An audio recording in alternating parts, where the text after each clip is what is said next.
Bueno, vamos a terminar, ya nos queda muy poco, y hoy es sábado, así que vamos ahora a hablar sobre la patología, lo que son los leucocitos. En la cabeza tenemos aquí lo que son leucemias y linfomas. Vamos a ver con respecto a las leucemias. Primero las leucemias agudas, que son realmente las que tienen la mayor tasa de mortalidad, ¿no? Las leucemias crónicas, generalmente son indolentes, las podemos ver durante años. Las leucemias agudas, el tiempo de enfermedad son casi menos de 3 semanas, inmediatamente se lo puede llevar al paciente, tiene una alta tasa de mortalidad. Con respecto a las leucemias, es un desorden maligno de los leucocitos. ¿Qué es lo que pasa aquí? A nivel de los progenitores hematopoyéticos de la serie mieloide, empiezan a proliferar de manera errática sin haber una gran diferenciación. Entonces hay falla en la diferenciación normal de las stem cell hematopoyéticas, no llegan a ser células maduras. Entonces en la médula ósea quedan acumuladas las células primitivas inmaduras. Estas células primitivas inmaduras, llamadas blastos, empiezan a proliferar de manera tan desordenada que desplazan toda la serie hematopoyética, no deja que la serie eritroide pueda madurar, no deja que la serie megacariocítica pueda madurar. Por eso muchas veces en este caso haber una gran leucocitosis o puede haber pancitopenia, pero con plaquetas bajas, con hemoglobina baja.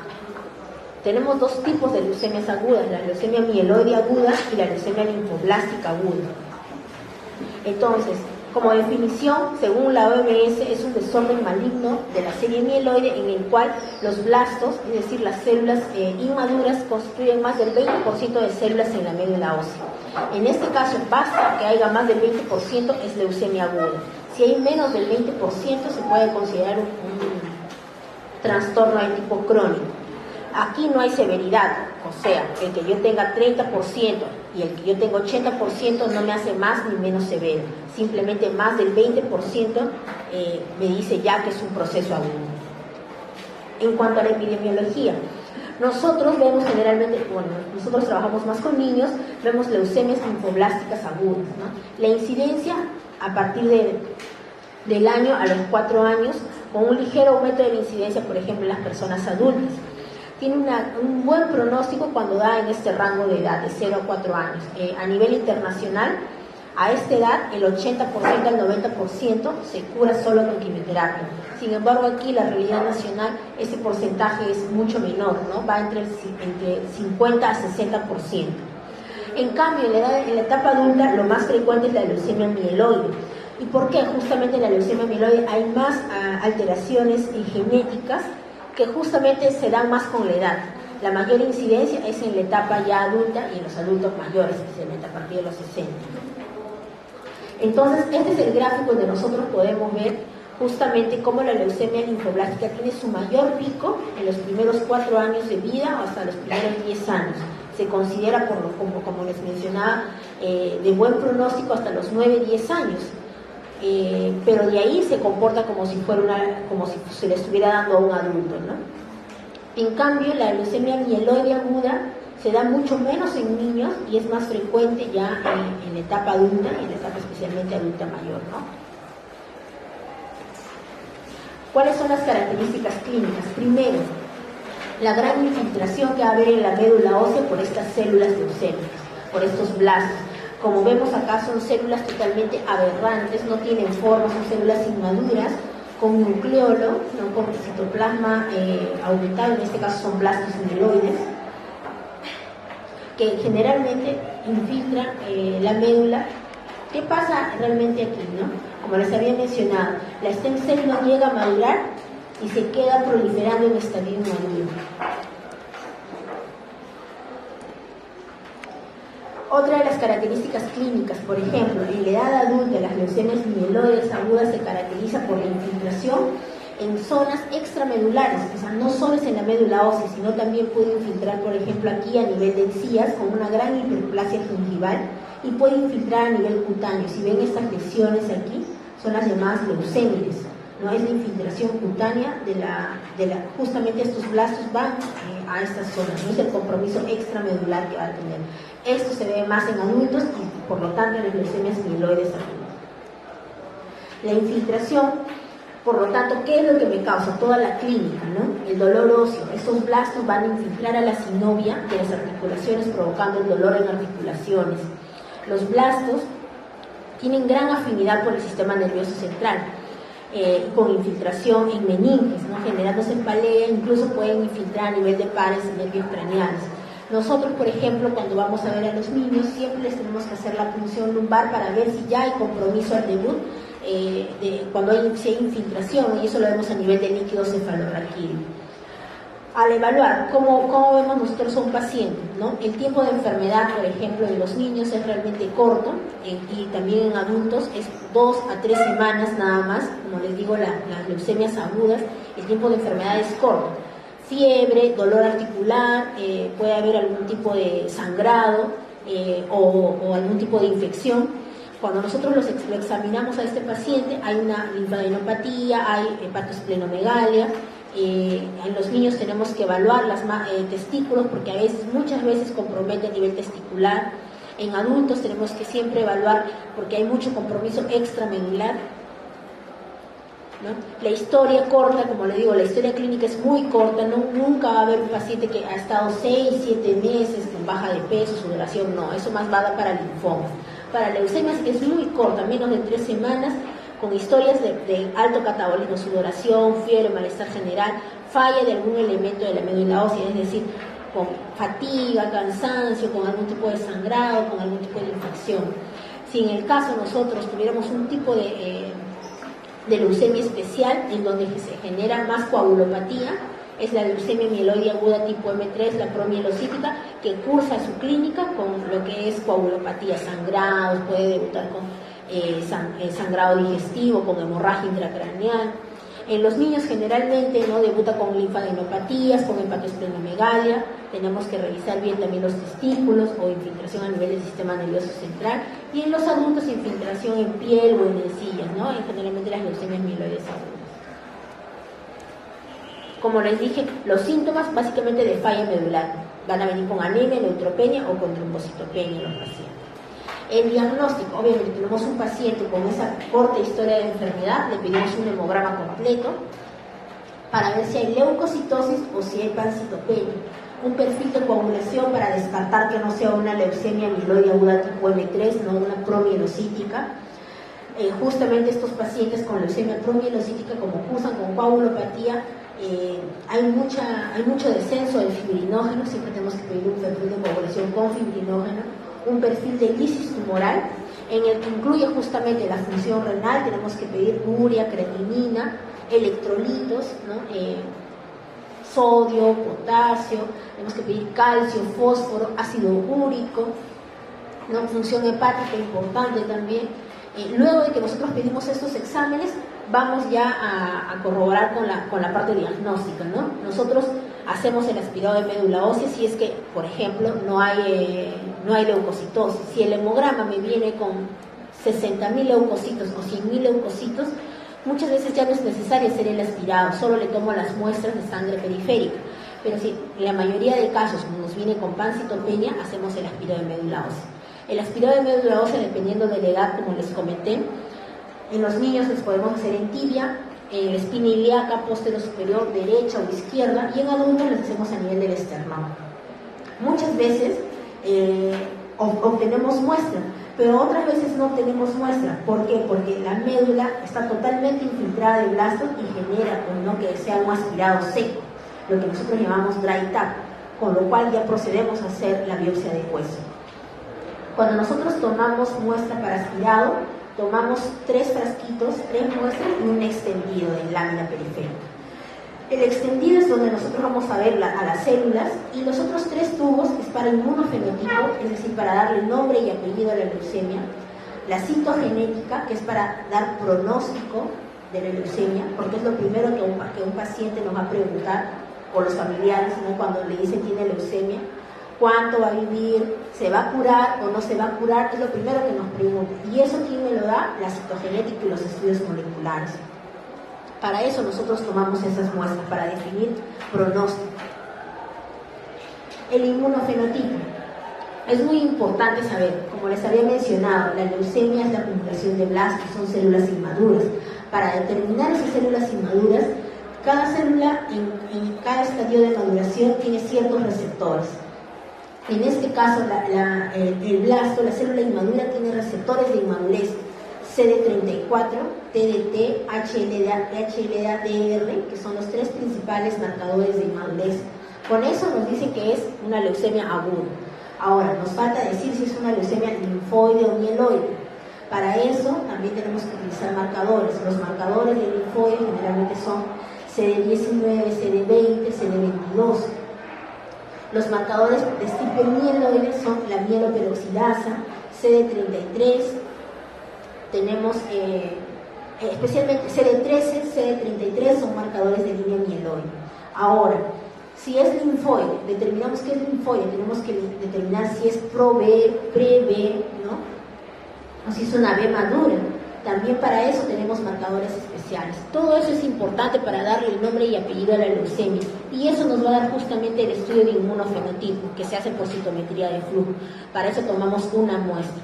Ahora, es diferente también saber si es una leucemia linfoblástica de tipo B y si es tipo T. La B tiene ciertos marcadores y las de tipo T tienen otros marcadores, ¿no? Como CD3, CD7, CD5.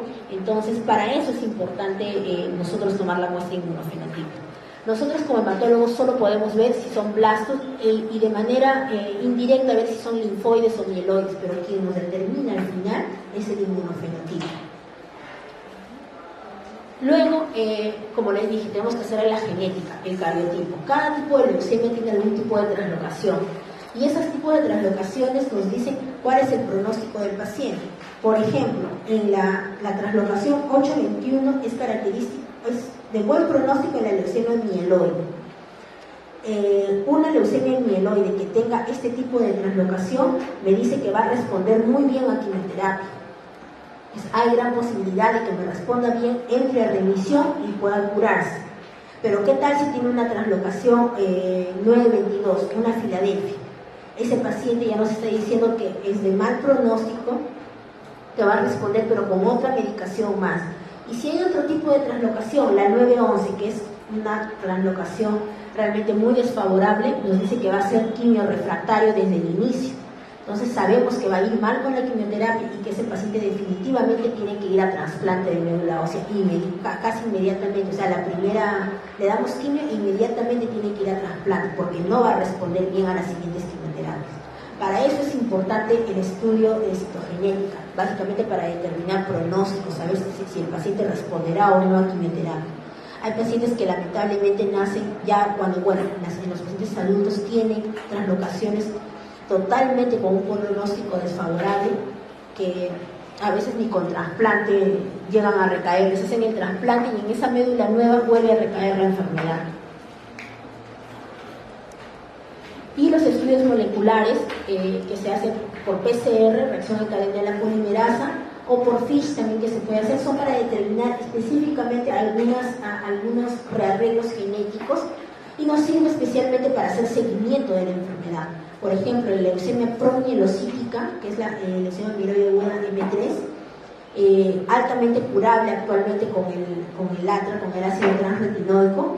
El seguimiento, o sea, tanto nos sirve para el diagnóstico, pero para el seguimiento, se hace un seguimiento de revisión molecular. O sea, no solo basta que haya revisión de tipo morfológica, que yo ya no vea los blastos, pero si no, tiene que desaparecer la proteína, tiene que desaparecer de la sangre. Entonces, para eso también nos sirve a nosotros tanto pronóstico para el seguimiento de nuestros pacientes. El tratamiento va a depender de qué tipo de leucemia es, ¿no? Hay leucemias de buen pronóstico que no necesitan quimioterapia y responden bien. Hay leucemias que son de mal pronóstico y que no les queda otra chance que el trasplante. Sin embargo, no creemos que el trasplante es la panacea, es parte del tratamiento, es una herramienta más que tenemos nosotros para tratar, pero no significa que lo va a curar todo.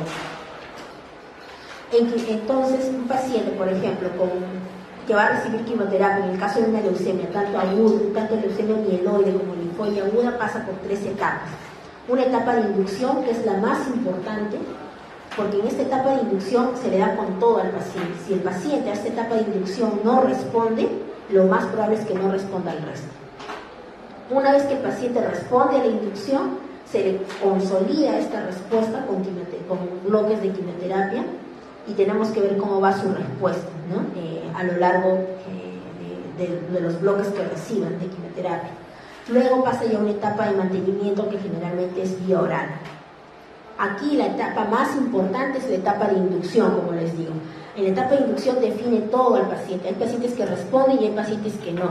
El paciente que no responde bien a la inducción, a veces ni con trasplante puede mejorar, ¿no? Entonces es importante también y es un factor pronóstico la respuesta a la inducción.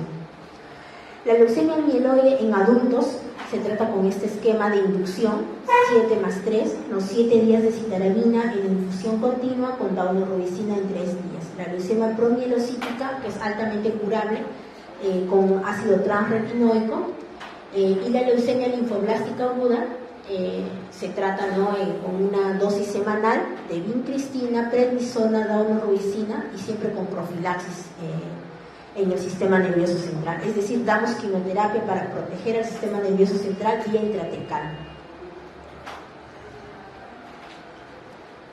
Las leucemias crónicas, como les dije, estos son más indolentes, el tiempo de enfermedad sí es ya más largo, ¿no? Acá, importante, la leucemia mieloide crónica, que es una de las más frecuentes, aquí va a haber una alteración genética a nivel del cromosoma 922, va a haber una translocación de un cromosoma, es una translocación recíproca de estos dos cromosomas. La leucemia mieloide crónica es un problema más de proliferación, pero de proliferación de células maduras. A diferencia de las leucemias agudas, los problemas crónicos llega a madurar la stem cell, llega a madurar a neutrófilo, y el neutrófilo, una vez ya maduro, empieza a proliferar. Entonces es muy diferente que prolifere una célula madura que prolifere una célula inmadura. Es mucho peor, por eso es que las agudas, ¿no?, el pronóstico es muy desfavorable. Esta es la translocación que se da en la leucemia mieloide crónica, ¿no?, la translocación recíproca del cromosoma Filadelfia, que es el cromosoma 922, que nos va a dar una proteína aberrante, que es los genes son el BCR-ABL, ¿no? Lo bueno de esto, que a pesar de ser una alteración genética de mal pronóstico, tiene tratamiento. ¿Cómo es la leucemia mieloide crónica? Muchas veces el paciente puede venir a la consulta, generalmente se da en adultos, viene a la consulta sin ninguna molestia. A veces son exámenes de rutina, la mayoría muchas veces son asintomáticos, tienen entre el 25 a 60% son asintomáticos. Pueden venir con fatiga, un poco de dolor en el cuadrante izquierdo, un poco de pérdida de peso, esplenomegalia palpable y manifestaciones de hiperviscosidad por la gran leucocitosis. Esos son los que tienen síntomas, y los que no tienen síntomas son los que han venido por un examen de rutina. En este caso, en la fase crónica, lo que vamos a encontrar en el hemograma es una gran leucocitosis, y esa leucocitosis es más a predominio de neutrófilos, ¿no?, elementos inmaduros. Blastos podemos encontrar en muy poca cantidad. Generalmente, como les dije, el diagnóstico es en médula ósea, más del 20% de las leucemias agudas. Si tiene menos de ese porcentaje, es un problema crónico, puede ser una leucemia mieloide crónica, ¿no? En la fase acelerada es en un momento en el cual lo más probable es que llegue la transformación, ¿no? Ya se encuentra sintomática, hay fiebre, sudoración, pérdida de peso, va creciendo el vaso. Aquí podemos ya iniciar tratamiento, ya no estamos en observación, iniciamos tratamiento, como les dije. Lo bueno de este tipo de leucemia, de esta leucemia mieloide crónica, es que como tiene un target, tiene una proteína de fusión alterada por este desorden genético, también hay una terapia target, ¿no?, que es el imatinib, que justamente va contra la proteína de fusión. Por lo tanto, la remisión de esta enfermedad no solo es morfológica ni clínica, sino tenemos que llegar a la remisión molecular. Ya no tenemos que encontrar en los posteriores controles esa proteína en sangre. La supervivencia es buena una vez que ha aparecido el imatinib. Y la fase blástica es ya la fase de transformación, ¿no? Morfológicamente ya se empieza a asemejar a una leucemia aguda. y hay blastos en sangre periférica y en médula ósea más del 20%. Puede haber compromiso extramedular, como habíamos visto, en encías, en piel, ¿no? Y hay más síntomas, ya los pacientes tienen anemia, todas las complicaciones que tiene un paciente con leucemia aguda.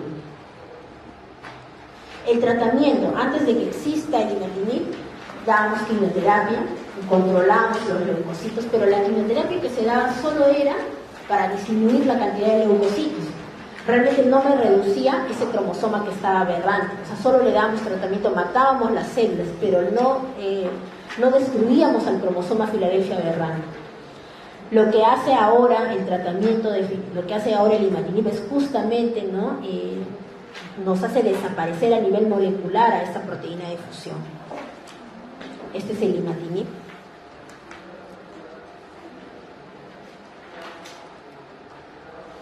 Entonces, el tratamiento en una leucemia mieloide crónica va a depender de la fase en que se encuentre. Si está en fase crónica, muchas veces observamos o damos algún tratamiento para disminuir los leucocitos. Si ya está en fase acelerada, podemos iniciar imatinib para que me vaya disminuyendo la proteína de fusión, ¿no? Y ya en la fase blástica, pues en la fase ya blástica, en donde ya se transformó en una leucemia aguda, hay que dar quimioterapia como una leucemia mieloide aguda. Importante, ¿no? Que con el imatinib, cuando nosotros pedimos el cariotipo, cuando hacemos los controles, desaparece el cromosoma extrafiladelfia. Nosotros, por ejemplo, si le tomamos a un varón, este varón es 46XY más un cromosoma Filadelfia, ¿no? Ese cromosoma desaparece a nivel citogenético y a nivel molecular con el imatinib. A ver, tenemos entonces las preguntas. Varón de 26 años con diagnóstico de una leucemia aguda, presenta fiebre de 38.9 luego de 2 semanas de haber recibido quimioterapia. El conteo de leucocitos es de 1200 y tiene 40% de neutrófilos, entonces más o menos tiene de neutrófilos en absoluto unos 480. ¿Cuál es la conducta terapéutica a seguir? Nosotros en una leucemia aguda, cuando la tratamos, cuando damos quimioterapia intensa, al 5.º día de tratamiento bajan los neutrófilos, empieza la caída, post-quimioterapia. Es ahí donde nosotros tenemos que tener más cuidado con el paciente, porque post-quimioterapia puede hacer una neutropenia febril. Neutropenia febril se define como recuento absoluto de neutrófilos menos de 500 con temperatura de más de 38.3, que es lo que tiene el paciente. Cuando tenemos un paciente así neutropénico febril, es muy diferente el manejo que un paciente que no esté neutropénico. En un paciente neutropénico febril muchas veces no encontramos un foco determinado. Lo examinamos, no tiene foco respiratorio, no hay foco gastrointestinal, no tiene un foco evidente. Igual nosotros tenemos que tomar cultivos e iniciar inmediatamente antibióticos de manera empírica. En neutropenia febril el manejo es con antibióticos de manera empírica, hasta esperar los resultados.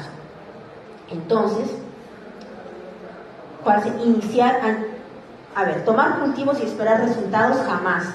En paciente neutropénico febril nunca esperamos resultados. Tomamos cultivos e inmediatamente iniciamos tratamiento. ¿Iniciar tratamiento para micosis sistémica? No, generalmente el tratamiento empírico es tratamiento antibiótico. Para iniciar tratamiento para micosis sistémica lo hacemos en el transcurso de días de acuerdo a la evolución del paciente. Hidratación y antipiréticos, efectivamente eso se tiene que hacer, ¿no? Pero iniciar quimioterapia no, porque ha estado post-quimioterapia. Entonces tomamos cultivos e inmediatamente iniciamos antibióticos de amplio espectro. Acá le falta tomar cultivos, ¿no? Pero lo más importante con un paciente neutropénico febril es iniciar antibióticos de manera empírica, y es una cobertura antibiótica amplia, que tiene que cubrir gram positivos, que tiene que cubrir gram negativos, que tiene que cubrir todo acá. Varón de 85 años, consulta por astenia, inapetencia, pérdida de peso y hace 8 días de vómitos. Le realizan exámenes complementarios y le diagnostican una leucemia mieloide crónica. ¿Cuál es la actitud más apropiada? A ver, si tiene una leucemia mieloide crónica, pero ya vemos que por la clínica está con astenia, inapetencia, pérdida de peso, vómitos hace 8 días, no sabemos si está en fase crónica o acelerada. pero lo más indicado con él es, lo más probable por la clínica es que esté en fase acelerada, ¿no? Por lo que está inapetente, asténico, ha perdido peso, ha vomitado, ¿no? Lo ideal sería iniciarle la quimioterapia con el imatinib. El imatinib es parte de la quimioterapia. Entonces, eso es lo que tenemos que hacer, iniciar quimioterapia. Actualmente nosotros iniciamos quimioterapia así el paciente esté asintomático. Basta que le hayamos hecho el diagnóstico, no esperamos a que tenga sintomatología y le iniciamos, ¿no? Eso es lo más indicado. Ahora, lo otro que nosotros vemos también, especialmente en adultos, es lo que son linfomas. Otra alteración de la serie blanca, conocido como los síndromes linfoproliferativos. Recordemos que los linfocitos que se originan inicialmente en la médula ósea, donde la maduración no la van a terminar en la médula ósea, tienen que pasar al ganglio linfático y ahí termina la maduración y ahí pasan a sangre periférica. Por lo tanto, cuando hay alguna alteración en cualquiera de sus puntos, puede haber una alteración tanto en médula, pero también puede haber una alteración tanto en ganglio. Es por eso que es muy importante ahora el término leucemia linfoma o linfoma leucemia, ¿no?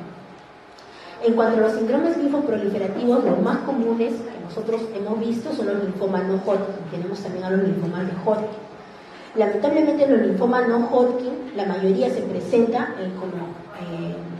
son de alto grado de severidad, es decir, la histología generalmente son muy desfavorables, ¿no? Es la mayoría que se presenta. Entonces, los linfomas no Hodgkin tenemos de bajo grado y de alto grado. Los de alto grado son los del linfoma de células B grande difusa. Y los de bajo grado tenemos aquí ya, según la nueva clasificación del OMS, a la leucemia linfática crónica. Es un tipo de linfoma, porque en la leucemia linfática crónica está alterado el linfocito, es un tipo de linfoma de bajo grado. Los de grado intermedio tenemos a los linfomas de células del manto, vamos a ver otros más. Como les dije, lamentablemente la mayoría de los linfomas no Hodgkin son de alto grado. Y los de bajo grado en algún momento, si son indolentes, en algún momento pueden llegarse a transformar en linfomas de alto grado. Entonces, nosotros cuando hacemos la evaluación de un síndrome linfoproliferativo es porque estamos evaluando a un paciente que viene con adenopatías y viene con visceromegalia. Generalmente nosotros llamamos así, ¿no? Cuando evaluamos a un paciente que viene por fiebre, le hacemos el examen físico y tiene adenopatías y visceromegalia, estamos empezando a descartar un síndrome linfoproliferativo. Ya si el compromiso sale del ganglio y puede comprometer otros órganos como médula ósea y tracto gastrointestinal, ahí ya decimos que el linfoma realmente es un linfoma de un estadio avanzado. Bueno, ¿qué es lo que pasa en los linfomas? Hay una lesión en el DNA a nivel tanto del linfocito progenitor, o puede haber también lesión en el DNA ya cuando el linfocito está en ganglio linfático. Realmente con los linfomas se ha visto que las alteraciones genéticas pueden venir desde el linfocito progenitor en médula ósea hasta el linfocito que se encuentra en el ganglio linfático. O sea, se puede mutar en cualquiera de esas etapas. ¿Qué ventaja le da? Una proliferación totalmente descontrolada con una gran ventaja de supervivencia. Entonces, se habrán escuchado a veces en anatomía patológica cuando hacen los POPs, cuando sacan un ganglio y lo mandan a anatomía patológica, le toman el Ki-67, que justamente nos ve, ¿no?, esta ventaja de supervivencia. Estos son bien difíciles de matar, como se dice con la quimioterapia, ¿no? Tienen una proliferación descontrolada y son duros realmente de matar. ¿Cómo vemos? ¿Cómo nosotros evaluamos a un paciente con linfoma? En este caso con un síndrome linfoproliferativo para descartar un linfoma, ¿no?, en ganglios linfáticos, pero muchas veces no hay compromiso medular. Muchas veces puede haber el tejido linfático también se encuentra en órganos, especialmente en lo que es el gastrointestinal.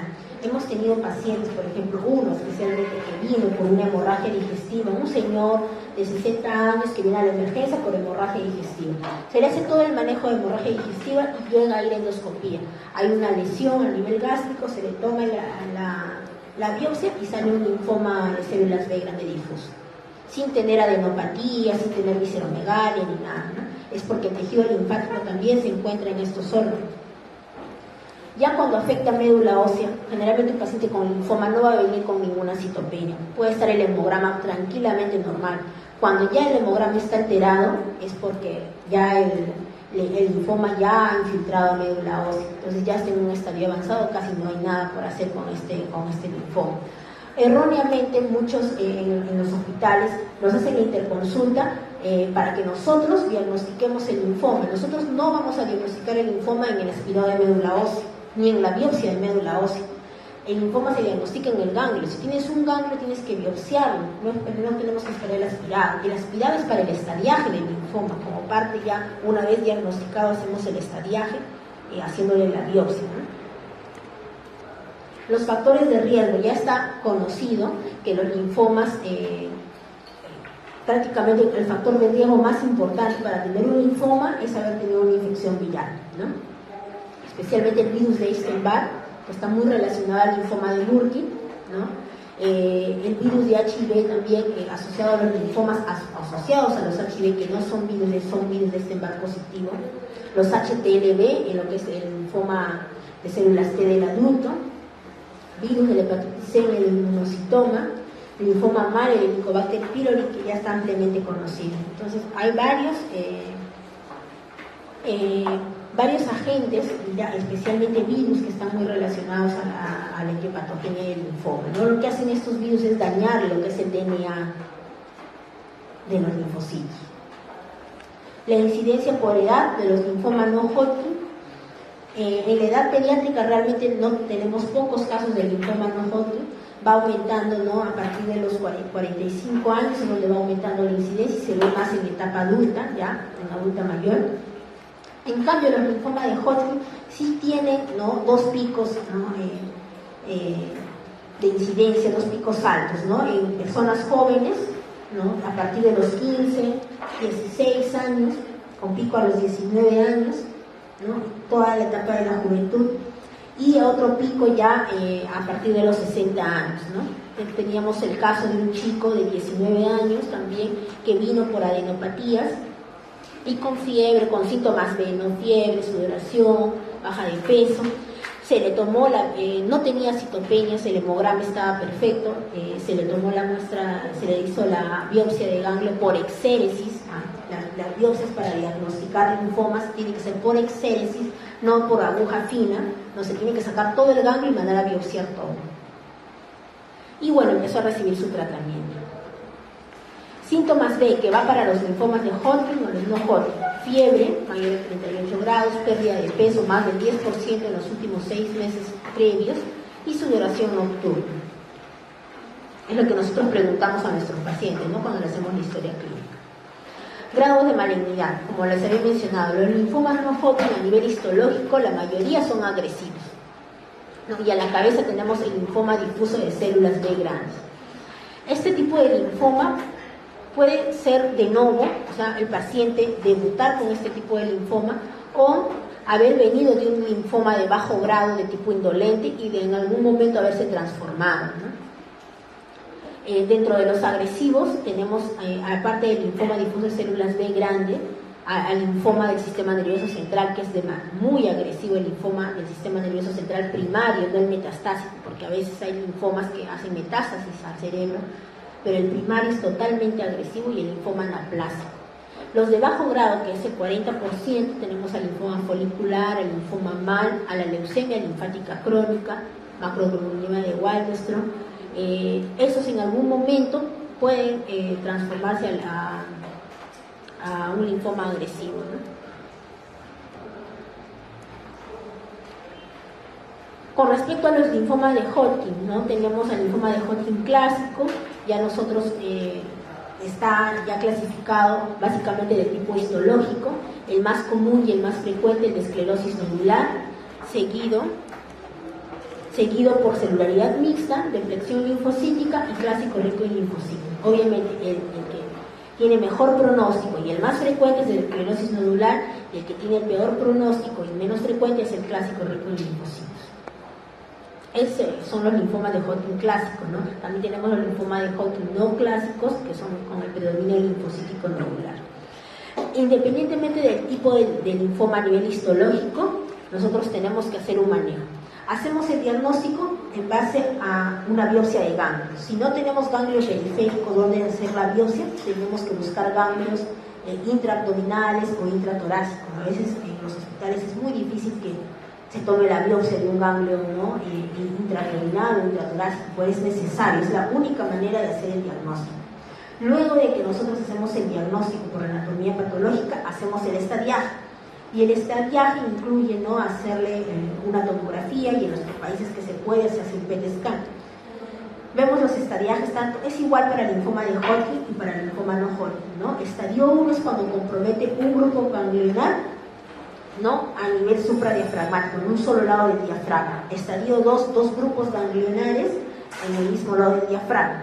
Estadio 3, dos grupos ganglionares o más, pero en los diferentes lados del diafragma, tanto supra o intradiafragmático. Y ya en el estadio 4 es cuando compromete, ¿no?, médula ósea, cuando hay compromiso hepático, ¿no?, cuando hay compromiso extranodular. Entonces, dentro de ese estadiaje, yo tengo que hacer de todas maneras mi aspirado y mi biopsia de hueso. Tenemos un score también. El score es importante porque lo que nos preguntan los pacientes en la parte de oncohematología es básicamente si se va a curar, cuánto tiempo va a vivir el paciente, o sea, es lo que nos preguntan los familiares, y para eso nosotros tenemos un score, para decir cuál es acá nosotros no decimos si se cura o no, decimos el riesgo que tiene, ¿no?, o cuánto de posibilidades tiene. El score IPI es el score para linfomas tanto de Hodgkin como no Hodgkin, en donde es importante la edad. Pacientes mayores de 65 años tienen mayor riesgo, eso lleva a un punto.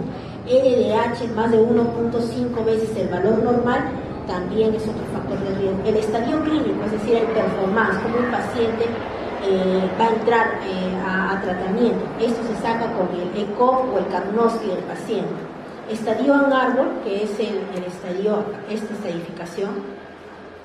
Y el compromiso extranodal, ¿no?, si es que tiene compromiso en médula ósea, si es que tiene compromiso hepático, ¿no?, o extraganglionar.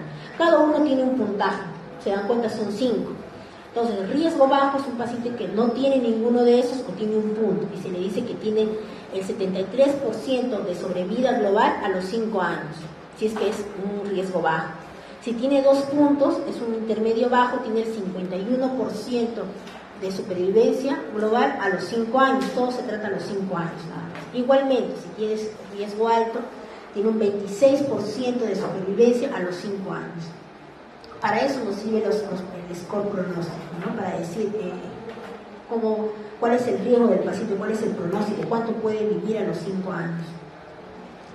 El tratamiento, como les había mencionado, los linfomas de bajo grado muchas veces solo lo observamos, ¿no?, el famoso watch and wait, observar y esperar. ¿Esperar a qué? Algunos dicen esperar a que se transforme, pues a veces no podemos hacer otra cosa.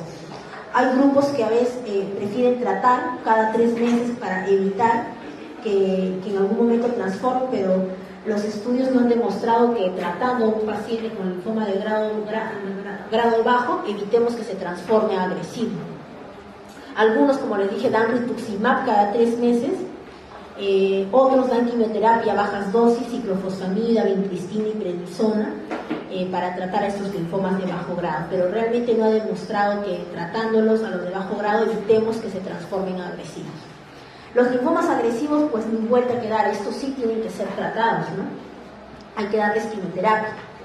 Y se da este esquema, el CHOP, pero ya a raíz, ya han salido los anticuerpos monoclonales, ahora se da el R-CHOP, que es con rituximab, ¿no? Se utiliza ciclofosfamida, doxorubicina, vincristina y prednisona, una dosis semanal durante un mes, eso equivale a un ciclo.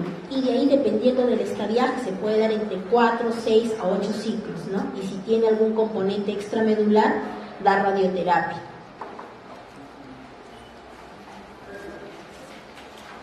Los corticoides siempre se utilizan en cualquier tipo de en los linfomas, tanto de Hodgkin o no Hodgkin, como citorreductor, nada más para ir disminuyendo la masa. Hay pacientes, por ejemplo, que nos han venido con masas cervicales y no pueden pasar la comida.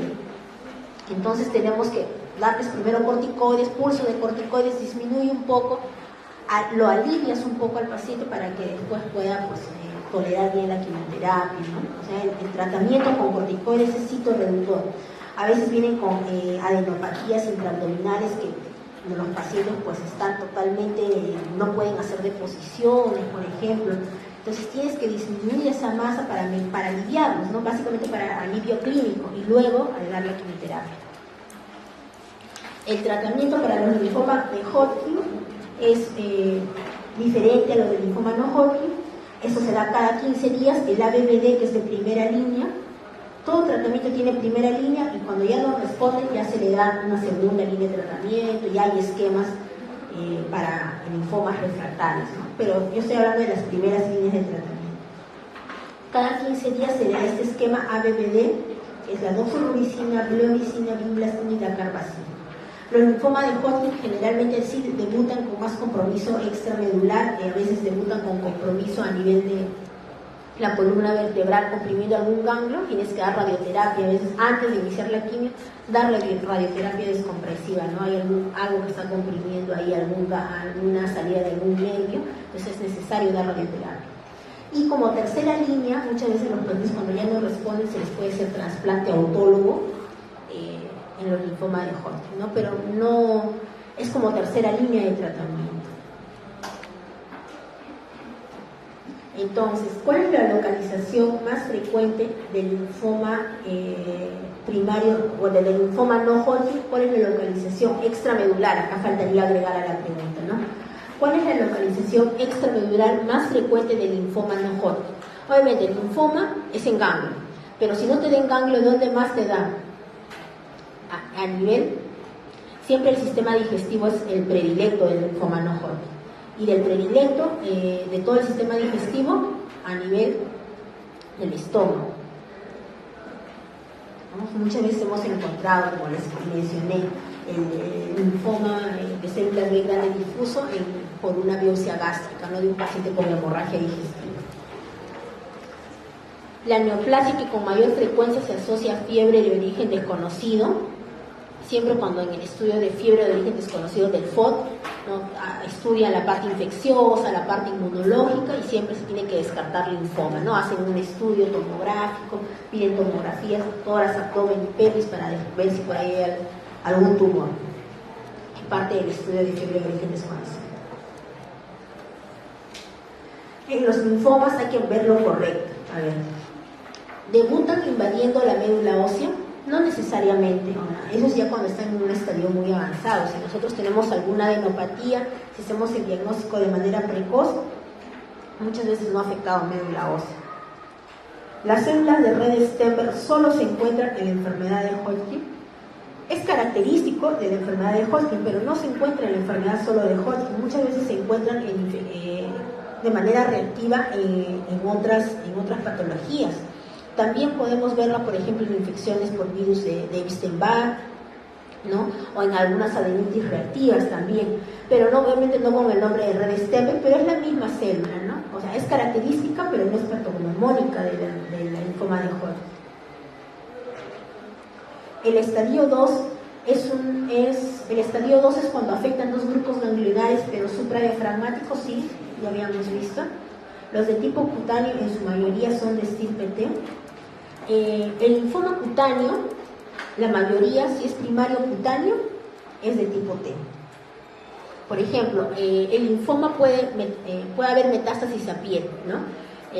Y cuando es metástasis a piel, no es que sea primario, y ahí sí puede ser B, pero si me da primariamente en piel, es de estirpe T el más común. Acá tenemos otra correcta.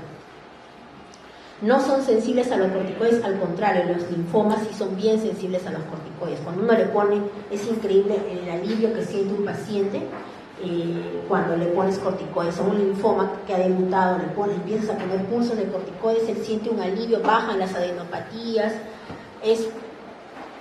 nada, de lo que no quería comer el paciente empieza a comer, se siente más animado, pues increíblemente el paciente mejora clínicamente con los corticoides. Entonces acá tenemos dos preguntas que son correctas, ¿no? A ver. También, bueno, el estadio 2 también es cuando afectan dos grupos supraglobulares supradiafragmáticos. Marcaremos la D en este caso, pero vemos que tenemos dos preguntas correctas. Mieloma múltiple Otra alteración a nivel de linfocitos, pero ya de linfocitos maduros, como les había mencionado, los linfocitos empiezan la maduración en médula ósea, pasan a ganglio, en ganglio terminan de madurar y salen a sangre periférica. Cuando están en sangre periférica, este linfocito también puede tener alteraciones y es ahí donde ocurre lo que es el mieloma múltiple, que son células plasmáticas que son linfocitos maduros.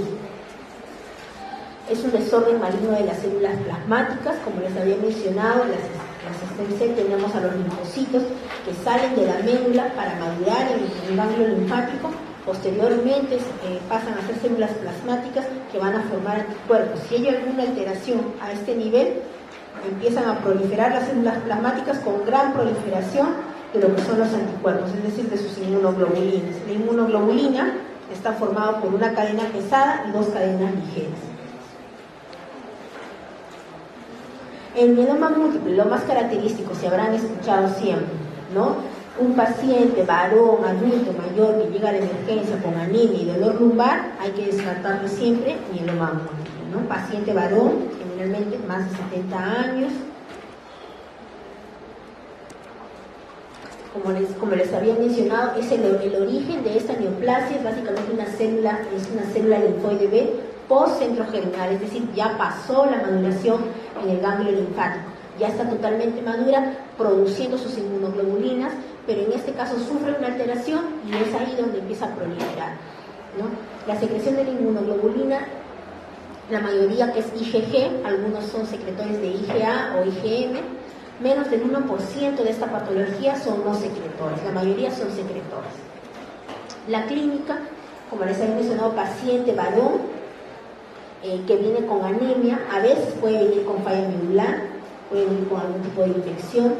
Les había mencionado como el linfocito maduro empieza a producir inmunoglobulinas, pero recordemos que esta célula plasmática es aberrante, está alterada.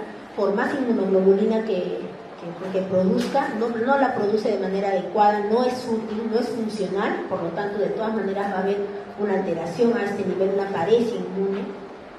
El compromiso óseo se debe básicamente a que estas células plasmáticas a nivel de la médula secretan ciertas citoquinas que van a dañar lo que es la homeostasis entre el osteoclasto y el osteoblasto, permitiendo inhibiendo al osteoblasto y por lo tanto el osteoclasto empieza a llevar el comando de esto, degradando justamente lo que es la parte ósea, ¿no? Con mayor actividad de los osteoclastos. Falla renal multifactorial por el mismo mieloma, ¿no? El riñón se altera básicamente, ¿por qué? Porque a nivel, estas inmunoglobulinas se secretan tanto y se depositan a nivel del túbulo renal y generan esta insuficiencia renal que sucede en el mieloma. Menos comunes las características: hipercalcemia, hiperviscosidad, más que nada por la inmunoglobulina A, neuropatía por el depósito de esas inmunoglobulinas a nivel de las raíces de los nervios, amiloidosis, pocas veces coagulopatía. ¿Y cómo debuta un paciente? Como les dije, ¿no? Estas células plasmáticas lo que va a hacer es aumentar, va a haber citoquinas que inhiban el osteoblasto y por lo tanto el osteoclasto va a salir a relucir y va a haber un gran aumento de la actividad osteoclástica, por lo tanto ese hueso queda totalmente débil, ¿no? Y va a haber fracturas patológicas. Y la falla, bueno, otra de las cosas, la falla renal por el depósito de las cadenas a nivel del túbulo, la amiloidosis secundaria que va a haber, que nos va a ocasionar tanto la falla cardíaca como renal. Esas inmunoglobulinas también se van a depositar, ¿no? A nivel de tendones, a nivel de nervios, ¿no? Generando toda la sintomatología que tiene un mieloma múltiple.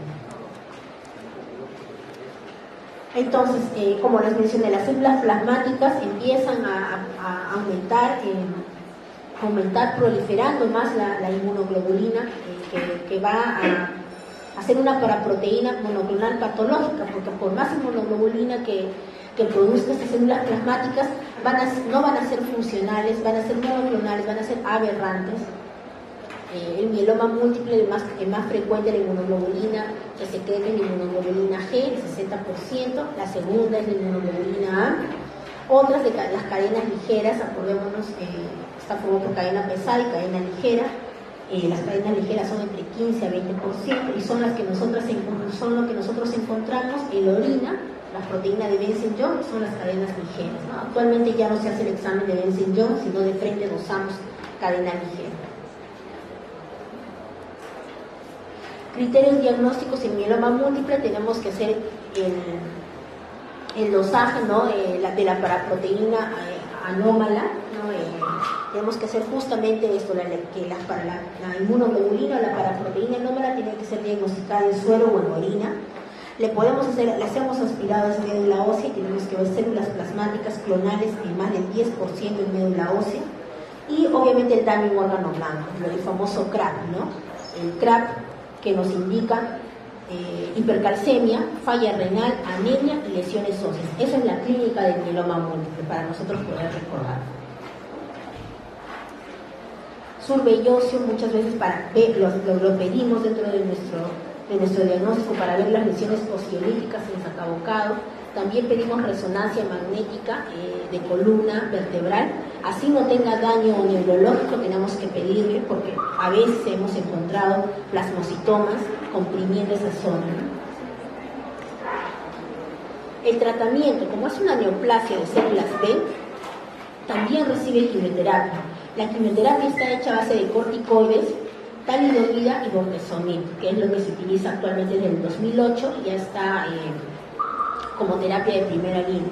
Lamentablemente muchos de los hospitales, tanto del ministerio como del seguro, tienen dificultad para conseguir el bortezomib. Una sola ampolla cuesta 4.000 soles.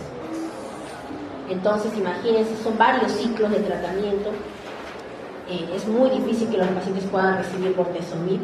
Muchas veces solo reciben talidomida, corticoides, porque la sola ampollita cuesta 4.000 soles y no estaba en el petitorio nacional. Recién ha sido incluida hace unos 3 años, cuando en el 2008 ya se usaba a nivel mundial. Recordemos que el mieloma múltiple no se cura. Solo lo que hacemos con el tratamiento es prolongar la supervivencia. Incluso cuando los pacientes van a trasplante autólogo de médula ósea, también es solo para prolongar la supervivencia. Es una enfermedad incurable. Los pacientes que van a trasplante son los que tienen menos de 65 años. Los que tienen más de 65 años hacen quimioterapia. Pero recordemos que el mieloma múltiple es de la edad adulta, ¿no? La mayoría son pacientes adultos mayores que los que tienen mieloma múltiple. Un solo paciente yo vi que debutó a los 33 años, ¿no? Pero cuando debutan jóvenes tienen mal pronóstico. Varón de 60 años con dolores óseos, signos de compresión medular espinal. Él sí puede tener paraparesia, ¿no? Hipercalcemia secundaria, fracturas patológicas y síndrome de hiperviscosidad. ¿Cuál es la mayor probabilidad diagnóstica? Tenemos paciente varón con dolor óseo, hipercalcemia, hiperviscosidad por la gran cantidad de inmunoglobulinas. Lo más probable es que tenga un mieloma múltiple, más que nada por la edad y por el compromiso óseo, ¿no?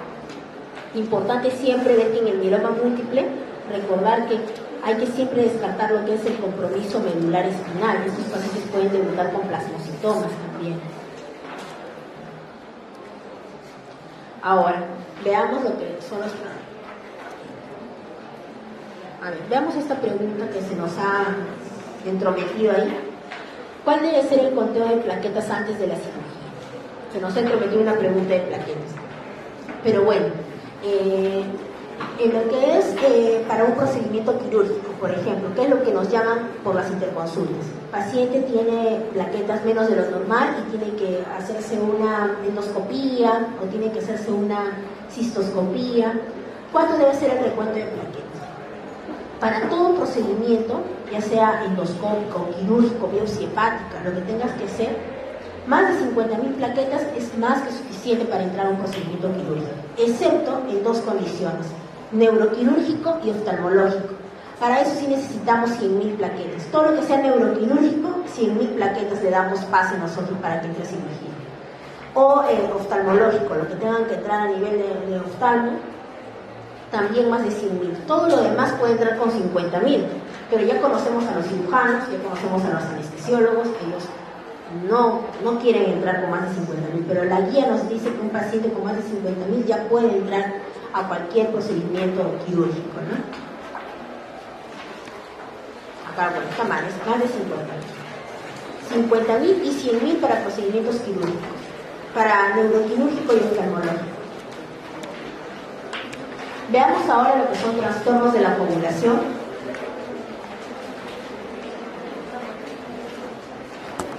Veamos ahora los trastornos de la coagulación. Ya habíamos visto la hemostasia primaria, que son problemas con plaquetas. Veamos ahora cómo es nuestro sistema, nuestro sistema de homeostasis, ¿no? Como les había mencionado, cuando hay una anoxa a nivel del vaso sanguíneo, ¿no? Hacemos un corte de una anoxa, los primeros que vienen son las plaquetas. Es el sistema de homeostasis primario. Luego vienen los factores de coagulación a generar más el trombo, ¿no? Hacer al trombo más grande.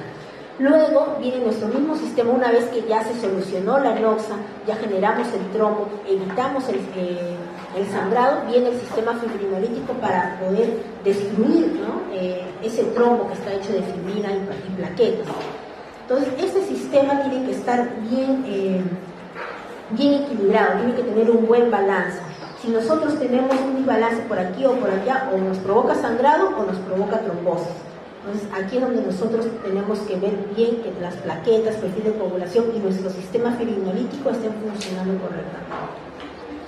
Veamos los estados de hipocoagulabilidad, es decir, cuando los factores de coagulación nos fallan. Esto puede deberse a dos causas, las congénitas o las adquiridas. En adultos muchas veces vemos la parte adquirida, ¿no? Es cuando hay una disminución simultánea de factores de coagulación, que puede ser por consumo, en caso de una sepsis, hay una coagulación intravascular diseminada, se consume gran cantidad de factores, o déficit en la síntesis de factores, no por alguna hepatopatía, y disminuye la síntesis de los factores de coagulación, especialmente dependientes de la vitamina K. Y en la congénita, que generalmente se presenta en niños, ¿no? Es deficiencia en la síntesis de ciertos factores determinados, lo que conocemos, ¿no? La hemofilia, que es déficit del factor 8, la hemofilia A, o déficit del factor 9, que es la hemofilia B. Entonces, la hemofilia A, ya lo conocemos, es una alteración ya genética, que esto sí se hereda, no es como otras patologías. Las leucemias, por ejemplo, no se heredan. No vayan a pensar que si el niño tiene leucemia es culpa del papá, se heredó, no. Hay problemas genéticos, pero no son problemas heredados. En cambio, la hemofilia sí. La hemofilia es un problema básicamente heredado, ligado al cromosoma X, es decir, la mamá es la que lo transmite, y las mujeres son portadoras asintomáticas, ¿no? Y la hemofilia B es la deficiencia del factor 9, antes llamado factor de Cristo. La hemofilia entonces es el trastorno hemorrágico congénito vinculado al cromosoma X. Es más común que la hemofilia B. El 80 al 85% total de todas las hemofilias son hemofilias A. Solo el 15% es una hemofilia B. La esperanza de vida de estas personas especialmente va a depender mucho del acceso que tengan al factor 8, ¿no? Si hay profilaxis, si tienen desde muy pequeños acceso a recibir profilaxis con factor 8, va a haber menos secuelas posteriores. La clínica, por ejemplo, nosotros para hacer el diagnóstico de hemofilia, primero tenemos que ver la gravedad, ¿no? Pongamos un paciente que nos venga con hemorragias espontáneas, principalmente en articulaciones y músculos. A veces eso se diagnostica más que nada en niños pequeños, ¿no? Especialmente cuando van a empezar a caminar. Un niño cuando nace no le hacemos nosotros el dosaje de factor, a menos que no tenga antecedente familiar. Ya la mamá, cuando ya el niño va creciendo, empieza a gatear, ¿no? A esa edad que empieza a gatear, a los 9 meses, 8, 9 meses, o que empieza a caminar, es donde se puede ya hacer el diagnóstico, porque el niño va a ver que al gatear o al caminar se va a golpear y va a empezar a tener moretones, su rodillita se va a hinchar. Entonces es ahí donde la mamá recién lo trae y donde nosotros ya recién podemos hacer el diagnóstico. Antes de hacer el diagnóstico es muy difícil porque el bebé casi no se mueve, ¿no? Entonces, la hemofilia se considera en el porcentaje de actividad del factor. Severa cuando tiene menos del 1% de actividad del factor. En estos casos las hemorragias van a ser totalmente espontáneas, y que el paciente se golpee, ya va a empezar a sangrar en articulaciones, en grandes, en músculos, va a haber hematomas gigantes, las articulaciones totalmente con una hemartrosis tremenda, ¿no? A nivel de rodilla. La moderada, porcentaje de actividad entre el 1 al 5%. Las hemorragias espontáneas son muy ocasionales y se da hemorragias graves solo con traumatismos o con cirugía. A veces un paciente no se da cuenta que es hemofílico hasta que no sé, tiene que hacerse una operación de tabique nasal y es ahí donde empieza a sangrar y nadie se dio cuenta, o un paciente que ha sido operado de apéndice, es ahí donde recién nos damos cuenta. Generalmente nos damos cuenta de eso en los pacientes que son moderados, ¿no? Y en los leves nos damos cuenta cuando tiene más del 5% de actividad, pero menos del 40%, cuando tienen hemorragias graves con traumatismos o cirugías importantes, ¿no? Esto ya se diagnostica generalmente más grandes, ¿no? Para los chicos, hay adolescentes o adultos jóvenes que han tenido un chico, por ejemplo, en motos, no sabía que era hemofílico, se fue en una motocicleta, tuvo un accidente grave y ahí recién, cuando ya no coagulaba, sangraba, ahí recién nos dimos cuenta que era hemofílico, ¿no? Pero solo por ese accidente grave, ¿no? Era un hemofílico leve. La incidencia de las diferentes localizaciones de la hemorragia. Por ejemplo, los pacientes hemofílicos, las hemartrosis que van a tener, la mayoría van a ser a nivel de rodilla, y es la clínica más importante. Un paciente hemofílico, por lo que más viene, son por hemartrosis en articulaciones, ¿no? Tanto en rodillas, en tobillos o en codos, ¿no? Es el 70 al 80% de la clínica por los que viene un hemofílico. De ahí el 20% ya es hematomas en tejidos blandos, ¿no? Otras hemorragias importantes pueden ir por sangrado digestivo, por hemoptisis, pero es mucho menos frecuente, del 5 al 10%. Y hemorragias en el sistema nervioso central, que sea así espontáneo, es menos del 5%, a menos que tenga un accidente, a menos que tenga un niño, por ejemplo, que su hermana lo llevó en la mototaxi, y la mototaxi se dio vuelta, y el chiquito sufrió un TEC y era un hemofílico severo. Obviamente tuvo una gran hemorragia, ¿no? Pero que sea así espontáneo, sin ningún antecedente de traumatismo, es muy raro. El tratamiento, básicamente nosotros lo damos, el tratamiento se da en los hemofílicos severos, siempre se da tratamiento en los hemofílicos moderados y leves, solo cuando van a ser sometidos a algún procedimiento o cuando han tenido algún accidente, pero en los hemofílicos severos sí se da profilaxis, o sea, ellos siempre hay que darles el factor 8 que falta. Actualmente tenemos factores recombinantes, ¿no? Venden factor 8 recombinante y factor 9. Antes, cuando no había eso, se le tenía que transfundir plasma fresco o crioprecipitado para obtener el factor 8, crioprecipitado. El factor 9 solo lo tiene el plasma fresco. Actualmente sí tenemos factores recombinantes. El tiempo de vida media del factor 8 es 12 horas. Entonces uno le tiene que dar como mínimo cada 12 horas el factor 8, pero le puede dar cada 8 horas también, pero mínimo cada 12 horas. Y el factor 9, su tiempo de vida media es de 24 horas, entonces se puede dar una sola vez al día. Nosotros en un paciente cuando viene sangrando, ¿no? por una hemartrosis o por un hematoma, damos factor 8, ¿no? A dosis que de acuerdo a la gravedad lo podemos llevar a actividad del 30% cuando son hemartrosis, cuando son hematomas 50% de actividad, y si es una hemorragia digestiva o una hemorragia intracraneal tenemos que darle al 100% el factor, ¿no? De acuerdo al peso también. Nos ayudamos con antifibrinolytíticos que son ácido tranexámico, muchas veces vía oral o tópico, cuando a veces le sacan el diente y está sangrando, entonces tenemos que ponerle ácido tranexámico local, ¿no? Desmopresina también, pocas veces utilizamos la desmopresina. En los pacientes con hemofilia A severa tenemos que darle profilaxis, o sea, a ellos se les da 2 a 3 veces por semana, siempre se les da factor 8, no solo cuando se golpea o cuando va a ser sometido a algún procedimiento, sino a ellos siempre hay que darles 2 a 3 veces por semana. ¿Cuál es el problema? Que como se les está dando un factor recombinante, muchas veces hacen inhibidores, es decir, anticuerpos, y deja de funcionar este factor 8. Ese es el riesgo que corre. Y bueno, antes cuando se le transfundía plasma fresco a los pacientes, cuando no había factor recombinante, había el riesgo de transfusión de infecciones, ¿no? Hepatitis B y C.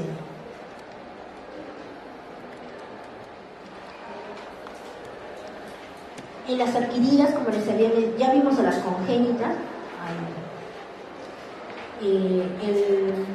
El porcentaje de actividad, la característica de ser severo, moderado, de ser severo, moderado, leve, se da tanto para el factor 9 como para el factor 8, es lo mismo.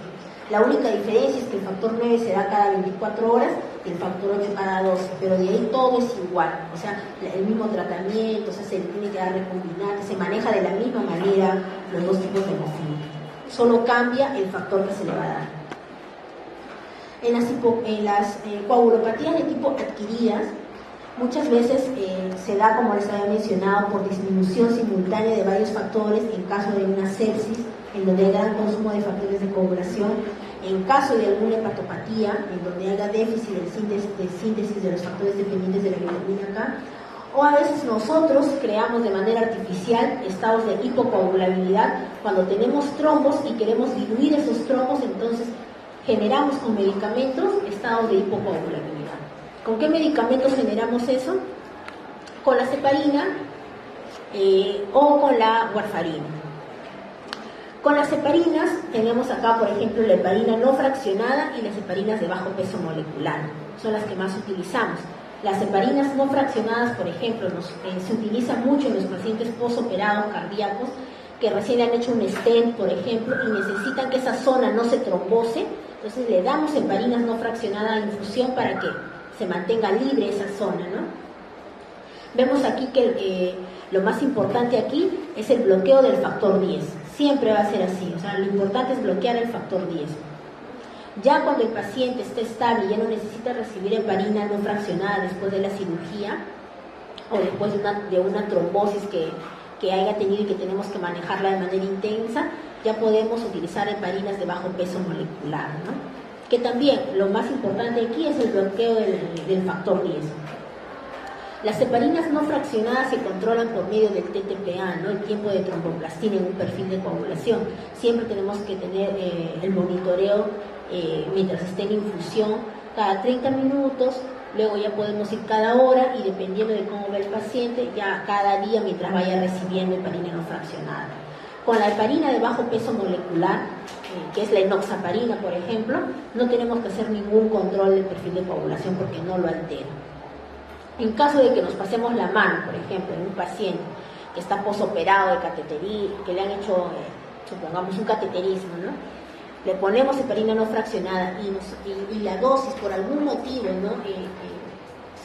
haya habido una sobredosis, podemos nosotros revertir esto con sulfato de protamina, ¿no? A la dosis indicada, 12.5 a 50 en endovenoso. Efectivamente nos va a... Es el antídoto perfecto para la heparina no fraccionada, pero para la heparina de bajo peso molecular, entre el 60 o 80% nada más revierte los efectos. Y para otras heparinas mucho más de última generación, mucho más novedosas, realmente no las revierten, En este caso, si nos pasamos la mano, por ejemplo, con el fondaparinux, tenemos que hacerle hemodiálisis al paciente. Pero no lo utilizamos actualmente el fondaparinux. Con la warfarina, por ejemplo, que es la warfarina, lo que básicamente va a inhibir a los factores dependientes de la vitamina K. Entonces, esto lo utilizamos generalmente para los pacientes de tipo ambulatorio, los pacientes que tienen valvulopatías, ¿no? Los pacientes que tienen algún tipo de trombosis en miembros inferiores o miembros superiores, que necesitan anticoagulación por buen tiempo, ¿no? 3 meses, 6 meses, dependiendo de la patología que tenga, utilizamos warfarina. La warfarina tenemos que controlarla con el tiempo de protrombina, que son especialmente los factores que ve el metabolismo de los factores dependientes de la vitamina K. Para recordarlos nada más, son el 2, el 7, el 9 y el 10, ¿no? Y los controlamos con el TP y específicamente con el índice, con el INR, ¿no? Que siempre lo vamos a ver al paciente con ese examen de laboratorio. El target que tenemos que llegar, este es un índice de tipo internacional, ¿no? Que ya está estandarizado en cada laboratorio. Nos dice que tiene que tener un índice de 2 a 3 para saber que efectivamente el paciente está bien anticoagulado, ¿no? El único caso que necesitamos aumentar el INR es en el caso de cuando tienen válvulas protésicas. Ahí sí tenemos que aumentar un poquito, va de 2.5 a 3.5, pero de ahí todos los controlamos con el INR de entre 2 a 3. Si en caso se nos pasa la mano por la warfarina o el paciente, la warfarina tiene un metabolismo muy caótico, o sea, tomo yo paracetamol o tomo yo alguna otra pastilla, algún antibiótico por alguna infección, por caries dental, por alguna faringitis, al toque la warfarina aumenta su metabolismo y con poca cantidad tiene más efecto. Entonces, La warfarina es un medicamento que hay que controlarlo así con mucho cuidado, porque tiene mucha interacción con otras medicaciones. Entonces nosotros lo que hacemos es cuando un paciente está con sobredosis de warfarina, ya sea porque aumentamos la cantidad nosotros o porque aumentó la actividad de la warfarina, tenemos que darle vitamina K, ¿no? Le decimos primero que no coma verduras verdes, ¿no? Suspendemos la warfarina, le damos vitamina K de 1 a 10 miligramos endovenoso, nunca intramuscular ni subcutáneo porque nos puede causar hematomas, ¿no? Y inmediatamente ya a la administración se da entre 20 a 30 minutos y es rápido el antídoto, ¿no? La reversión es entre las 6 horas y 24 horas nada más. Veamos estas preguntas, a ver. ¿Cuál de las siguientes alternativas es la manifestación más frecuente en un paciente con deficiencia de los factores 8 o 9? ¿Se acuerdan la clínica qué era lo que más tenía un paciente? A la cabeza era hemartrosis en articulaciones, ¿no? Segundo, hematomas en partes blandas, pueden ser hematomas por algún golpe, hacen hematomas en partes blandas, musculares especialmente. De ahí venían los sangrados de otro tipo, ¿no? Hemorragias digestivas, ¿no? Hemorragias intracraneales, pero por lo general lo más frecuente es hemartrosis y hematomas, ¿no? De partes blandas. Entonces, ¿cuál es la manifestación más frecuente en este tipo de pacientes? Hematomas. ¿Cuál es el factor de coagulación disminuido de la hemofilia tipo A? Factor 8. Un paciente de 65 años que padece de fibrilación auricular crónica, seguro esto lo ve el cardiólogo, le diagnostica fibrilación auricular crónica, con historia ya de embolia, o sea, ha hecho una tromboembolia hace un año a nivel cerebral. Está anticoagulado, ¿no? Hacen fumaroles como la warfarina, pero utilizado en Europa.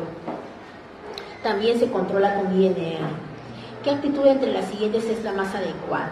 Obviamente un paciente con fibrilación auricular crónica es un paciente de alto riesgo tromboembólico. Ellos siempre tienen que ser anticoagulados, siempre, porque en cualquier momento lanzan un émbolo y él ya tiene antecedentes. Entonces la anticoagulación aquí es importantísima y el control aún más, tiene que ser muy estricto.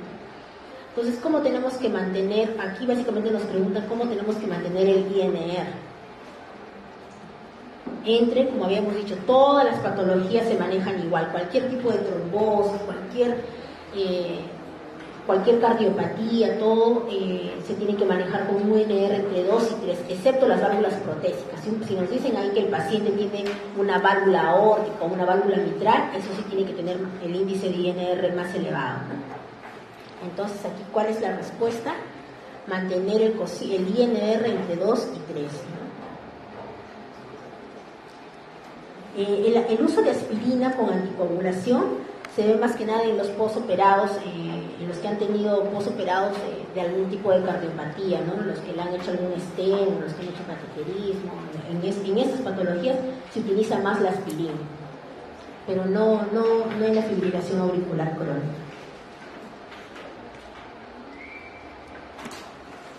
¿Cuál es el factor que se encuentra deficiente en la hemofilia B? El factor 9. Esto no lo hemos visto porque realmente es un síndrome paraneoplásico, pero vamos a resolverlo. En el síndrome de Evans es básicamente un síndrome paraneoplásico en donde vamos a encontrar anemia hemolítica con trombocitopenia, que se puede presentar en los linfomas, especialmente en los linfomas gastrointestinales, hemos visto muchos, en las leucemias linfáticas crónicas también. Es como un síndrome paraneoplásico, ¿no? Trombocitopenia más una anemia hemolítica.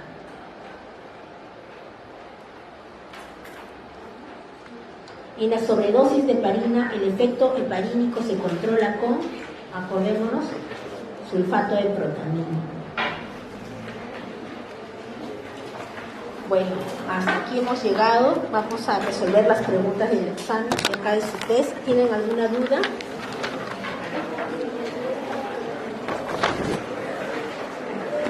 A ver. La pregunta número 1. ¿Cuál de las siguientes alternativas corresponde al metabolismo del hierro? Habíamos recordado que en el metabolismo del hierro lo principal, ¿no? Solo para recordar rápidamente, ingresa por vía oral, tenemos que tener un buen ácido clorhídrico para que poder cambiar el estado de oxidación. Luego tenemos que tener a nivel duodenal, no debe haber ninguna úlcera, y a nivel del duodeno es donde se absorbe el hierro. Entonces, la vitamina C también es importante en la absorción, ¿no? Especialmente a nivel duodenal. Veamos, la pregunta, ¿el ácido ascórbico inhibe la absorción intestinal? Falso, más bien la favorece. Los fitatos favorecen su absorción. Realmente nada más favorece la absorción del hierro que la vitamina C. Todos los demás van a inhibir la absorción. El valor de la ferritina representa el depósito, efectivamente representa el depósito de hierro a nivel de los macrófagos, ¿no? Porque a nivel medular es el hierro medular que nosotros tenemos que ver. ¿Se deposita como transferrina el hierro? No, la transferrina es la enzima que transporta el hierro. El 90% de lo ingerido se absorbe a nivel intestinal, no, al contrario, el 10% nada más de hierro se absorbe a nivel intestinal, el resto se va a eliminar a nivel de las heces, ¿verdad? De todo lo que consumimos, solo el 10% se absorbe a nivel intestinal. Entonces la respuesta correcta aquí es la C. Ya habíamos visto la pregunta 2, ¿no? La clave es la B, creo que ya la habíamos visto en las preguntas. La pregunta 3. Varón de 65 años con cardiopatía isquémica acude por dolor en la región precordial irradiado a la región cervical. Lo más probable es que esté teniendo un IMA, ¿no? Un infarto de miocardio. Al examen se encuentra la frecuencia cardíaca aumentada, palidez moderada, en el laboratorio hemoglobina de 9, glucosa de 89 y creatinina normal. ¿Cuál es la conducta a seguir? En todo paciente, la cardiopatía en anemia sí varía. Un paciente con cardiopatía, especialmente en estos pacientes que están, lo más probable es que esté haciendo un infarto de miocardio, la hemoglobina tiene que estar más de 10, siempre la hemoglobina tiene que estar más de 10 para que haya un buen transporte de oxígeno, ¿no? Entonces tenemos que elevar la hemoglobina a 10, pero no tenemos que elevarla de manera lenta, ¿no? Tenemos que elevarla ya inmediatamente, la hemoglobina. Lo que nosotros hacemos es, si el paciente está está en un infarto, tenemos que transfundirle como primera medida paquete globular. Es lo que tenemos que hacer. Ya después tenemos que mantener ya al paciente con una buena hemoglobina, ya le podemos dar hierro, ¿no? Dependiendo, vía oral o parenteral, dependiendo de cómo se encuentre el estado del paciente, ¿no? Entonces aquí la clave sería la E, transfusión primero del paquete globular. Luego ya, eso es lo primero que tenemos que hacer. No sangre total, hidratación transfusional, no. Hierro parenteral podría ser, pero después, ¿no? Lo principal es primero llegar a un target, siempre cardiopatía, hemoglobina en cardiopatía siempre tiene que estar más de 10 para un buen transporte de oxígeno, especialmente en el infarto agudo de miocardio. Ya vimos la 4, ya está respondida. La 5 también la hemos respondido ya. Veamos la 6. ¿Cuál es la dosis de sulfato ferroso para anemia ferropénica? Es importante aquí nosotros ver siempre la presentación, porque no es lo mismo dar sulfato ferroso para el tratamiento de anemia ferropénica que dar hierro polimaltosado. O sea, hay que ver cómo viene el hierro. Lo principal para sacar nosotros la dosis es del hierro elemental, ¿no? Y cada presentación es distinta, ¿no? El sulfato ferroso necesitamos más dosis porque tiene menos hierro elemental que, por ejemplo, el hierro polimaltosado, que es más concentrado. En el caso del sulfato ferroso, nosotros aquí necesitamos la dosis es 300 miligramos vía oral, que podemos dar de acuerdo al tipo de anemia que tenga, si es severa, moderada o leve. Podemos dar cada 24, cada 12, hasta cada 8 horas, ¿no? Entonces, aquí la respuesta es la C, 300 miligramos vía oral cada 8 horas. Por ejemplo, si me preguntan del hierro polimaltosado, que es otro tipo de hierro, ¿qué es lo que más tolera el paciente? Que lastimosamente no lo da el ministerio da sulfato ferroso, pero si uno no puede conseguir hierro polimaltosado, la dosis de hierro polimaltosado es 100 miligramos vía oral cada 8. Entonces, depende de lo que nos pregunten, hay diferentes presentaciones de hierro. La pregunta 7, ¿qué signo clínico se presenta en pacientes con esferocitosis hereditaria? Recordemos la esferocitosis hereditaria, anemia hemolítica congénita, si hay una gran hemólisis, ¿dónde se destruyen los glóbulos rojos? En el vaso, entonces va a haber una gran esplenomegalia, especialmente en los pacientes crónicos, ¿no? La pregunta número 8, varón de 30 años que acude a consulta por edema generalizado, antecedentes de alcoholismo crónico, al examen físico hay palidez, arañas vasculares, ascitis, visceromegalia, prácticamente todos los síntomas de una hepatopatía, ¿no? De un problema de cirrosis. En la ecografía abdominal, hígado nodular disminuido de tamaño, tiene una cirrosis hepática secundaria a alcohol, ¿no? Secundaria al alcoholismo. ¿Qué estudios confirmarían el diagnóstico? Bueno, esta pregunta me parece que es más que nada para gastro, pero definitivamente si tengo una cirrosis hepática con una anatomía patológica me confirmaría el diagnóstico, ¿no? Con una biopsia hepática. Desde el punto de vista hematológico, ¿qué cambios hay en lo que es una hepatopatía crónica en la cirrosis hepática? En la cirrosis hepática el hígado deja de funcionar y disminuye la síntesis de factores de coagulación, ¿no? Va a haber un estado de hipocoagulabilidad, pero a la vez, cuando ya son cirrosis en estadios avanzados, recordemos que el hígado no solo produce factores de la coagulación, sino también produce los factores procoagulantes y los anticoagulantes, entonces también genera un estado de trombosis, ¿no? Son en estadios tan avanzados, ¿no? Es un desbalance que ocurre, que solo ocurre en los cirróticos, ¿no?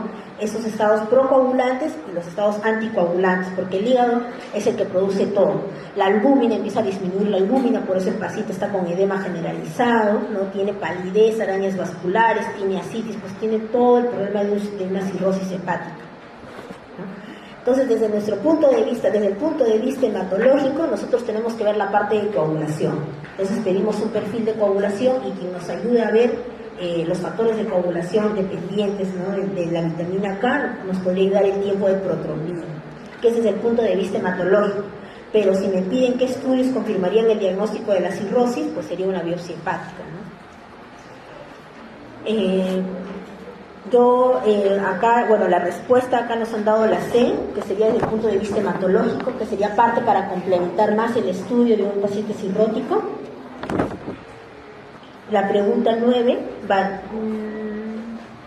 varón de 26 años que es llevado a la emergencia por desorientación fluctuante y palidez reciente. O sea, tiene compromiso neurológico, no hay trastorno del sensorio y está con palidez. En los exámenes de laboratorio encuentran una hemoglobina de 7, que es una anemia severa, con plaquetopenia, 70.000 plaquetas, reticulocitosis, ¿no? Tiene 6%, y encuentran en lámina esquistocitos, 2 cruces, en frontis de sangre periférica, con un test de Coombs directo negativo. ¿Cuál es el diagnóstico? Aquí ya, básicamente, primero la clínica. Paciente joven que viene por trastorno del sensorio y palidez, anemia y trastorno del sensorio. Al examen de laboratorio le encuentran una hemoglobina de 9, una hemoglobina de 7, es una anemia severa, que lo más probable, por la gran cantidad de reticulocitos y por los esquistocitos que se acuerdan que habíamos visto, ¿no? Lo más probable es que esté hemolizando, que haya destrucción. Estos esquistocitos son fragmentos de eritrocitos. Entonces hay destrucción de eritrocitos y estamos viendo los fragmentos. Pero esta destrucción de eritrocitos no es por un problema autoinmune, porque el Coombs ha salido negativo, entonces es por otro tipo de problema. Y el hecho de que ya tengamos esquistocitos en sangre periférica ya nos está dando una alerta, que puede ser por anemia hemolítica microangiopática, que común en la púrpura trombocitopénica trombótica. Si fuera un niño podría ser un síndrome urémico hemolítico, pero este es un adulto. Entonces, generalmente si vemos anemia hemolítica, Coombs negativo, con plaquetas bajas, lo más probable es que se esté dando una anemia hemolítica microangiopática, ¿no? Que se da tanto en la púrpura trombocitopénica trombótica en adultos y en niños es un síndrome urémico hemolítico. Entonces la respuesta aquí sería la B. Esos trombos que se producen en la púrpura trombótica, trombocitopénica, son trombos de plaquetas. Las plaquetas disminuyen ahí porque los trombos, porque están los trombos reteniendo a las plaquetas. Paciente con manifestaciones de sangrado gingival moderado, la pregunta 10, tiempo de sangría prolongado y tiempo de coagulación normal. ¿Cuál es la deficiencia que se sospecha? En un perfil de coagulación vamos a tener varios tópicos que nosotros tenemos que saber leer. El tiempo de sangría, básicamente, lo que nos mide es las plaquetas. Cuando el tiempo de sangría está prolongado, es porque hay falta de plaquetas. Si el tiempo de coagulación está normal, si el tiempo de protrombina está normal, el tiempo de tromboplastina está normal, el problema no es en los factores de la coagulación. Tiempo de sangría ve plaquetas y el tiempo de coagulación ve factores de la coagulación. Entonces aquí el problema básicamente son de plaquetas. Puede ser tanto de plaquetas, más que nada en calidad que en cantidad. A veces pacientes que toman aspirina, muchas veces están antiagregados, las plaquetas están en cantidades normales, pero no funcionan a veces bien. Entonces el tiempo puede estar prolongado, el tiempo de sangría. La pregunta número 11.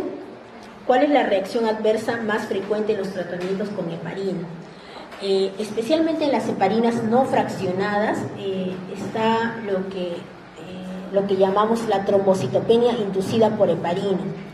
Y esto se da por la formación de anticuerpos antiplaquetarios, que se da con el uso de la heparina, no fraccionada especialmente. No se da con el uso de la heparina de bajo peso molecular. Con la enoxaparina ya no tenemos esos problemas. Veamos la pregunta número 12. Paciente mujer, ya la hemos visto creo, ¿no? Paciente mujer de 65 años con osteoporosis sin tratamiento, acude por dorsalgia. Al examen, palidez y dolor en región dorsal. ¿Me escuchan bien con esto? ¿Sí?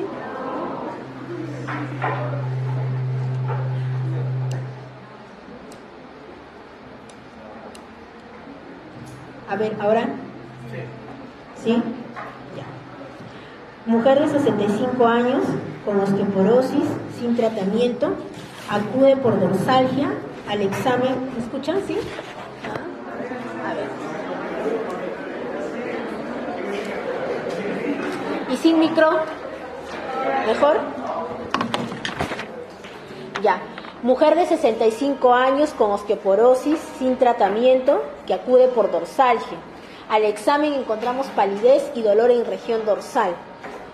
En laboratorio vamos a encontrar una hemoglobina de 8.5, que es una anemia moderada, leucocitos en 3.900, una leve leucopenia, plaquetas en 119.000, también trombocitopenia leve, proteínas totales en 8.5, con albúmina en 2.5.